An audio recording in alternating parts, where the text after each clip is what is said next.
सब खैरियत से होंगे। मुझे मोहम्मद अली साहब ने एक कमेंट में रिक्वेस्ट की थी कि मैं कॉस्ट ऑफ गुड सोल्ड के ऊपर जो है वो एक वीडियो बनाऊं। तो मैं आज कॉस्ट ऑफ गुड सोल्ड को एक्सप्लेन करने, उसका फॉर्मेट समझाने के लिए हाजिर हूँ। अच्छा, कॉस्ट ऑफ गुड सोल्ड क्या होता है? सबसे पहले हम इसको डिस्कस करते हैं। Cost of good sold actually वो कॉस्ट होती है जो चीज़ें हम सेल कर चुके होते हैं। एक्चुअली जो सेल होती है, हमारी सेल प्राइस, सेल्स इक्वल होती हैं कॉस्ट प्लस प्रॉफिट।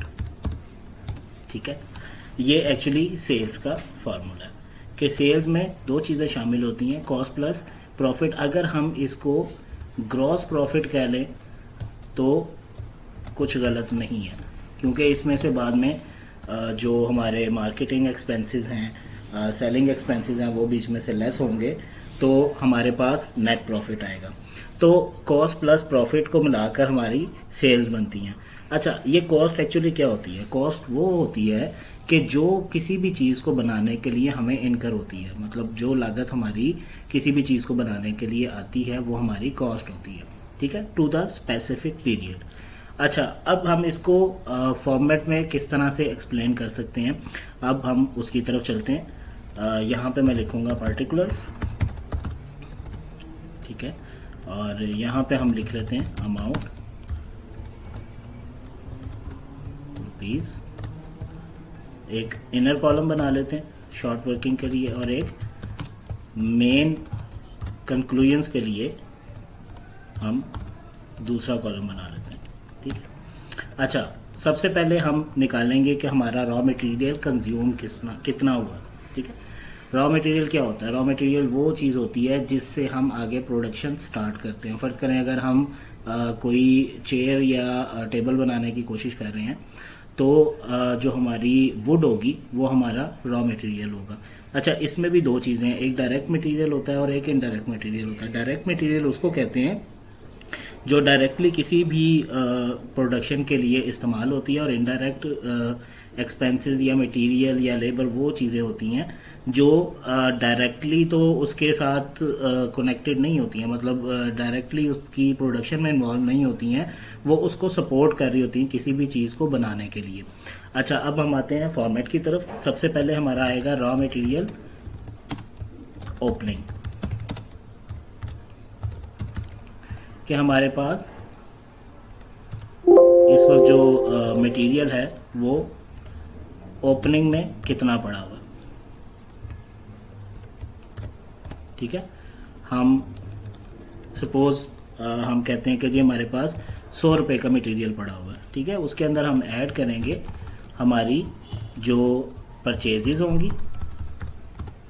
ठीक है, अच्छा, उसमें हमने ये देखना है, मैं आपको एक चीज़ बताऊं कि कुछ लोग जो होते हैं वो फ्रेट को ऐड करते हैं, कुछ लोग फ्रेट को स्किप कर जाते हैं, लेकिन ये फ्रेट जो है हमारा परचेजेस का पार्ट है। हम किसी भी चीज़ को जब परचेज करके अपने गोडाउन तक लेकर आते हैं तो वो रास्ते के जितने भी खर्चे होते हैं वो सारे उसकी कॉस्ट का पार्ट होते हैं। अच्छा, हमने यहाँ पे परचेजेस के अंदर ऐड कर दिया फ्रेट इनवर्ड। अच्छा, इसमें भी दो चीज़ें हैं, एक फ्रेट इनवर्ड होता है, एक फ्रेट आउटवर्ड होता है। फ्रेट इनवर्ड वो होता है जो हम परचेजेस के ऊपर जो है वो एक्सपेंस आउट करते हैं, और फ्रेट आउटवर्ड वो होता है जो हम डिलीवरी के लिए एक्सपेंस आउट कर रहे होते हैं। ठीक है, अच्छा, अब आगे फ्रेट इनवर्ड, इसमें से हम लेस कर देंगे जो हमारी परचेज रिटर्न होगी। अगर कोई भी आपको क्वेश्चन में दी जाती है या जो आपने रिटर्न की होती हैं वो हम उसको इस पैटर्न में से रिमूव करेंगे।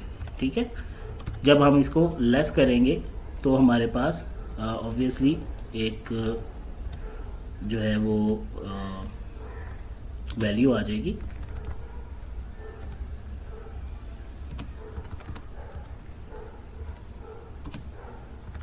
अच्छा, इसमें आपने एक चीज़ का ख्याल रखना है कि जब भी हम किसी भी अमाउंट को लेस कर रहे होंगे तो उसको हम ब्रैकेट्स में लेंगे, जिसका एक जो है हमारा यूनिवर्सल जो सेंस होती है ब्रैकेट्स में लेने की, इसका मतलब होता है कि ये माइनस हो रही है, लेस हो रही है चीज़। ठीक है, सपोज़ यहाँ पे मेरे पास 200 रुपये बनते हैं, अगर मैं इसको यहाँ से ये ख़त्म कर दूँ तो परचेजेस मेरी जो है वो 300 रुपये की हैं और ये 100 रुपये है और इसमें से मैंने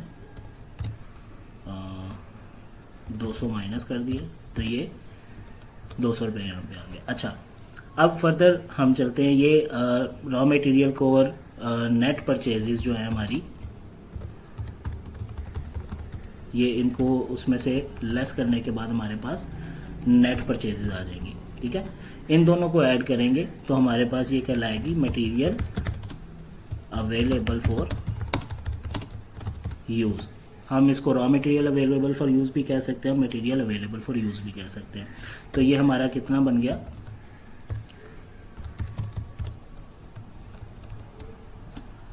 300 रुपये। ठीक है, ये हमारे पास 300 रुपये का मटेरियल है। अच्छा, इसमें से आगे जो लेस होगा वो होगा रॉ मटेरियल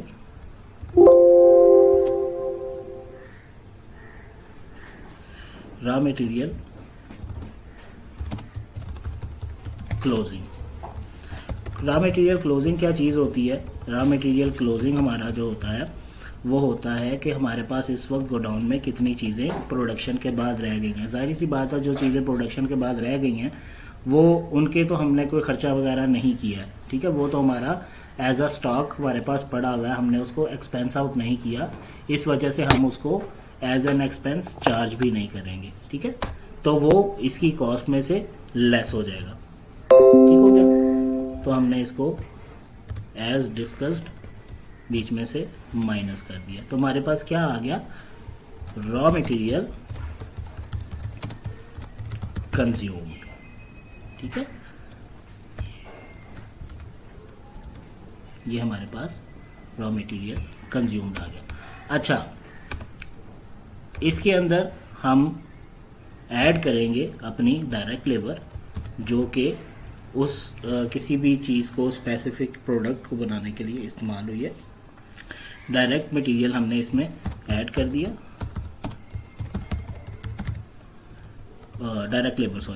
डायरेक्ट लेबर हमने इसमें ऐड कर दिया, सपोज 150 रुपये। तो ये हमारी बन जाएगी प्राइम कॉस्ट। इसको हम प्राइम कॉस्ट इसलिए कहते हैं कि ये हमारी किसी भी प्रोडक्ट की प्राइमरीली जितनी भी कॉस्ट होती है ये वो होती है जो उसको किसी भी चीज़ को बनाने के लिए इस्तेमाल होती है। अच्छा, इसको हम फर्दर आगे जाके कैलकुलेट करने के लिए कंट्रीब्यूशन मार्जिन के लिए भी इस्तेमाल करते हैं। ठीक है, अच्छा, प्राइम कॉस्ट, इसके अंदर हम ऐड करेंगे फैक्ट्री ओवरहेड।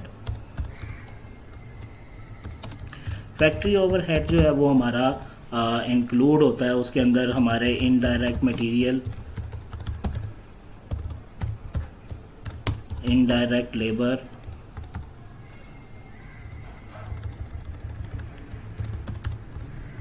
ठीक है, डेप्रिसिएशन और जितने भी हमारे एक्सपेंसेस हैं जो रेलिवेंट नहीं है डायरेक्ट प्रोडक्शन के साथ, वो हमारे यहाँ पे जो है वो ऐड हो जाएंगे।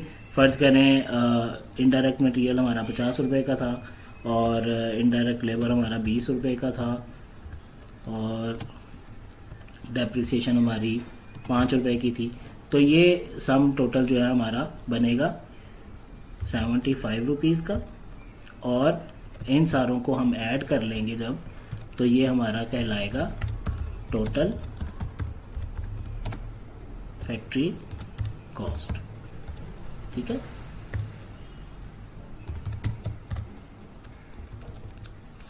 अच्छा, इससे फर्दर अब आगे हमारा जो अंडर डिस्कशन है चीज़ वो ये है कि वर्क इन प्रोसेस क्या चीज़ होती है। अच्छा, वर्क इन प्रोसेस और वर्क इन प्रोग्रेस ये दो अलग-अलग चीज़ें हैं। हम इसको अक्सर मर्ज कर लेते हैं, इंटरव्यू में भी पूछा जाता है what is the difference between work in process and work in progress. तो जो हमारी मैन्युफैक्चरिंग और प्रोडक्शन के हिसाब से निकाली जाती है उसको कहा जाता है वर्क इन प्रोसेस, और जो कंस्ट्रक्शन के लिए इस्तेमाल होती है that is work in progress. ये बड़ा एक मेजर इसका पार्ट है, मेजर डिफरेंस है, जो कि हम अक्सर जो है इसको इग्नोर कर जाते हैं, और जो हमारी कंस्ट्रक्शन है उसके लिए हम प्रोग्रेस का वर्ड यूज़ करते हैं, और उसके अलावा हमारी जितनी भी मैन्युफैक्चरिंग की होती है वो प्रोसेस होती है। अच्छा, आगे आ गया work in process. Work in process हमारा इसके अंदर ऐड होगा। वो ऐड होने की वजह ये है कि हमारे पास जितना लास्ट टाइम का प्रोड्यूस्ड मटेरियल पड़ा हुआ था अनफिनिश्ड, ठीक है, तो उसके ऊपर हमने इस टेनर के अंदर, इस पीरियड के अंदर काम किया और उसकी जितनी भी कॉस्ट आई है वो हम इस पीरियड को चार्ज करेंगे, ना कि पिछले और ना ही सक्सीडिंग आने वाले जो है वो पीरियड को चार्ज करेंगे, क्योंकि हम specifically cost of good sold बना रहे हैं इस स्पेसिफिक पीरियड के लिए।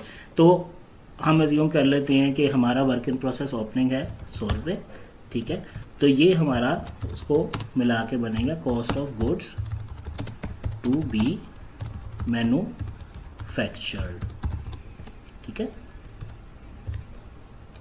ये हमारा 575 रुपीज़ का cost of goods to be manufactured आ गया। इसी तरह हमने लेस कर देना है वर्क इन प्रोसेस क्लोजिंग को। उसको क्यों लेस कर देना है? क्योंकि हमारे पास वो स्टॉक में पड़ा हुआ है क्लोजिंग में, जितनी इसकी कॉस्ट थी हमें लग चुकी थी वो हम उसको ऑलरेडी ऐड कर चुके हुए हैं, जो हमारी वर्क इन प्रोसेस ओपनिंग के पार्ट में है। और जो हमारी इस वक्त स्टोर में बकाया पड़ी है वर्क इन प्रोसेस वो ऑलरेडी चार्ज हो चुकी है, इसलिए जो हमारे पास पड़ा है हम उसको लेस कर देंगे। फर्ज करें हमारे पास इस वक्त 150 रुपीज़ का पड़ा है, तो हम उसको उसमें से लेस करेंगे, कॉस्ट ऑफ गुड्स मैन्युफैक्चर्ड हमारे पास निकल आएगी।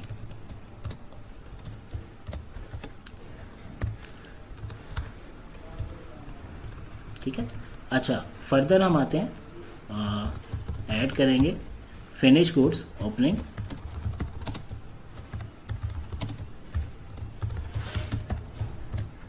ठीक है। ये भी इसी तरह ही है कि जो हमारे पास फिनिश गुड्स पड़ी हुई थी हमने उनके ऊपर पैसे लगाए और उनको सेल किया, तो जो इस पीरियड के अंदर हमने उसके ऊपर पैसे लगाए वो हम उसको चार्ज करेंगे, और जो हमने नहीं लगाए हैं हम उसको उसमें से लेस कर देंगे।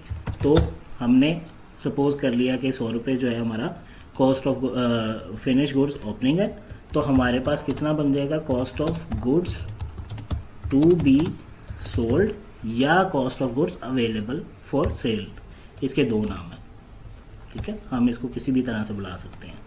अच्छा, इसमें से हम लेस कर देंगे फिनिश गुड्स क्लोजिंग,